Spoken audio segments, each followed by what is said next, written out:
રાંધણ છઠ પર શું બનાવવું એનું ડિસ્કશન તો બધાને ઘરે ચાલતું હશે કે છઠના દિવસે બનાવીને સાતમ પર ખાવાની મજા જ પડી જાય અને ઘરમાં બધાને ભાવે. તો આજે આપણે જુવારના વડા બનાવીશું. એકદમ ક્રિસ્પી અને ચા કોફી કે દહીં સાથે ખાવાની તો મજા જ પડી જશે.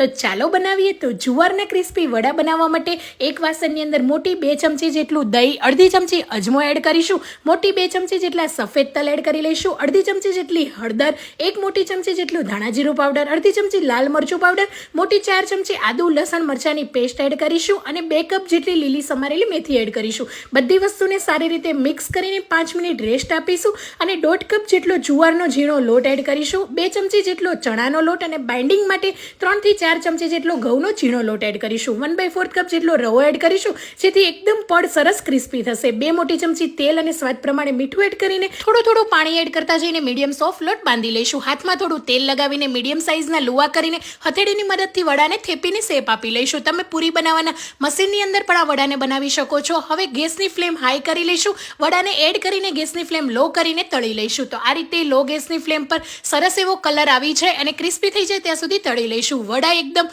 બહારથી ક્રિસ્પી અને અંદરથી પોચા બનીને તૈયાર થઈ ગયા છે. તો તમે પણ ટ્રાય કરજો. Thank you for watching.